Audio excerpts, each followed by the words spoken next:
We are talking of this whole procedure, the start in December, at the end, and now halfway February, so a bit more than 7 weeks. Well, in the meantime, in the 6 years I am in office in your organisation and the European organisation, I think that's quite speedy. For so far, my experiences are not that speedy that we can solve, or anyhow have the feeling that we can solve a problem within 7 weeks. Having said that, it is also fascinating to find out what is the background of that whole result at this certain moment. It's a combination, Mr. President. It is a combination of, indeed, that we are not talking for the first time on this issue. You have invited me before. You have been quite clear. So no doubt about what is at stake, no doubt about what every party in this House is thinking of this dossier. And a second one, we are talking about a very important issue. And I don't need to explain to you that the issue of freedom of expression, that freedom of the press, is at stake for the Commission. And that would be ridiculous if we are not putting that as a top priority in defending the democracy. And was it a coincidence that the former point on your agenda this afternoon was talking about Egypt, talking about creating a democracy? So it is in line, and you can be absolutely certain that the Commission is aware of that, and that we are indeed doing our utmost to defend and to repair where it is perhaps attacked. Mr. President, the third issue is, of course, the Hungarian presidency. Let's be not naive. Of course, our friends of a member state of the family of Europe is aware that being in the chair is also noblesse oblige. So also from their side there was an attitude in indeed doing the utmost to solve the problem.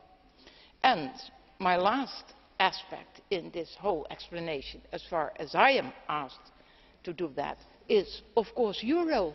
The European Parliament has been clear like crystal. You have been fighting, you have been giving your information to the outside world via the press, by the way, via a free press, so to say. So don't underestimate your own role. And having said that, the whole combination is, at the end of the day, for me, the explanation why we are here with this point of time, with this result. So, having said that, fundamental rights, no doubt about that, and don't come with arguments that I'm the one who is only interested in peace and quietness, then you are not knowing me a little bit, for I'm fighting for democracy, and I do have a bit of experience in a longer life than most of you in politics, so to say. Having said that, let me just touch upon a couple of the issues that are put at my table. What about the independency of the media regulator? Our preliminary analysis of the Hungarian law, Mr. President, concludes that the procedures for nominating and electing the President and the members of the Media Council are not different from those that are commonly accepted in Europe. We have to acknowledge, and sometimes that is on your side and sometimes it's not, we have to acknowledge that the governing party holds a two-thirds majority, and that is in a democracy a fact, so to say.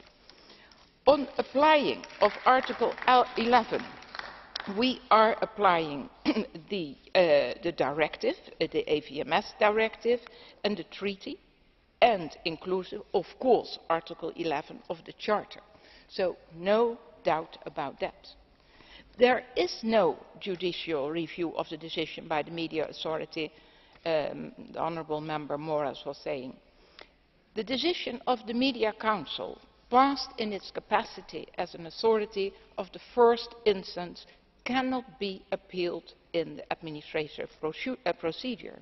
However, as provided for in Article 163, the official decision of the Media Council may be challenged in court in accordance with the provisions of the Facts on the Code of the Civil Procedure, and the lodging of the appeal does not have a suspensory effect, but the court may be requested to suspend the execution of the decision. Mr. Weber, the protection of sources under the Hungarian media law is insufficient. Well, if we take the press freedom as a basic European principle, and I was already touching upon that one, that is the start and it should be the end for our way of thinking about this whole subject. And I've always defended it at a European level. And I will continue, I promise that, we would continue to promote it untiringly. The journalist's right to protect their sources is of course one of the main principles guaranteeing an effective exercise of press freedom. Journalists should never be required to reveal their sources unless that is necessary for a criminal investigation. And that principle, Mr. President, is valid whatever the political climate is. And I would even say that it should be defended with more passion, so to say, when the press and the media are in a weaker position, as is the case nowadays. And according to the Directive on Privacy and Electronic Communications currently in force, Member States shall ensure the confidentiality of communications. However, the directive does not apply to activities which fall outside the scope of the EU treaties. And that is a fact. And that is to say that the EU law does not apply to matters relating to public security, to defence, to state security and the enforcement of criminal law. And according to the principle of subsidiarity, Member States have the possibility to take measures which could affect an individual's right to privacy in accordance with their own rules and the European Convention for the Protection of Human Rights and Fundamental Freedoms.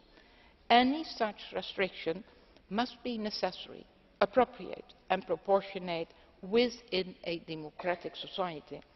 And a commissioner is not in a position to judge or condemn such national doings, and I don't want to. The absence of the reference to Article 30, and a number of the members of your House have asked that. I know that many of you regret that the Commission doesn't take Article 30 fully into account when assessing the media law. That is not true. And I like to say it with a clear voice. It is simply not true. However, in its original proposal for the AFMS directive, the Commission had included an obligation on the Member States to guarantee the independence of the national regulatory authorities. And your memory is excellent, as I am often aware, the provision was not supported by the Council, and it was, despite strong support from the European Parliament, I am aware of that, changed into the current Article 30 of the AVMS directive. The final wording of the AVMS directive does not directly establish an obligation to create independent bodies. Mr. President, it is not what we wish, but it is what is written down in this paper. And there we have to take the reality, and even if it is with regret. The Hungarian authorities have agreed to delete the provision and add the following declaratory text to Article 10 of the Media Constitution. I am quoting, "It is a task for the entirety of the media system to provide authentic, rapid and accurate information on such affairs and events." So that will be the text after the changes. And I have to apologize that you didn't get the text, but I didn't get the text, or I had the text that we were negotiating, but so far I couldn't distribute it to you. But as soon as that is possible, I will just give you the text. For I can imagine that you hopefully believe me what I'm saying, and I would appreciate that, but that at the end of the day you want it written down and having the opportunity to read it. So, and here this is one of those issues that are making sense for your making up your mind. So there is no obligation anymore for balanced compensation on written media and the audiovisuals, and I have said that already in my starting remarks. The question, and Mr. Lokkegaard was asking for that, if I am ready to propose legislation on media pluralism, and I've said that already in my opening remarks. I'm ready to take action in the area of media pluralism with all the competences that are there.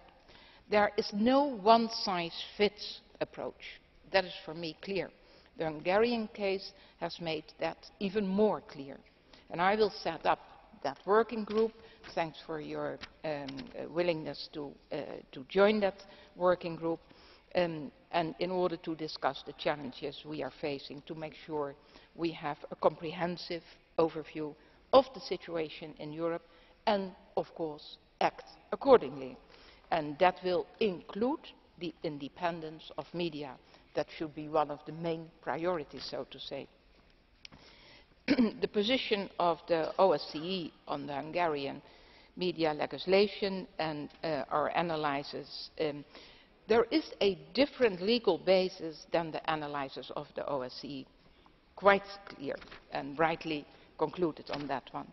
Three main reasons for that, Mr. President, and the three main issues raised by the OSCE are the concerns of the new media authority, in particular the long duration of the term of office of its members and the regulation of the public service broadcaster. Well, I've explained what the point of view of the Commission is, and I think that the term of office of the members of other broadcasting councils, for example, in other member states, sometimes also have a range from 5 till 9 years, one example, but it's not the only one. It's the Rundfunkrate, so to say.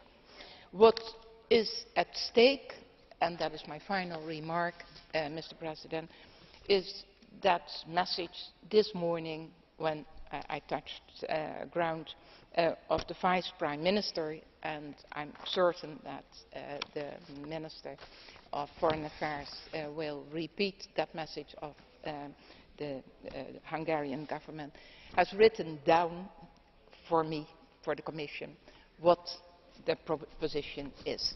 And I can assure you that within the 7 weeks that we have closely cooperated, that I was already impressed by the input of my people in whatever case, for they are working like hell. But in this case, I can assure you that both sides have worked like hell and have done their job, not only in a proper way, but also in a constructive way to find a solution, because it is an important dossier and we have to find a solution. Thank you.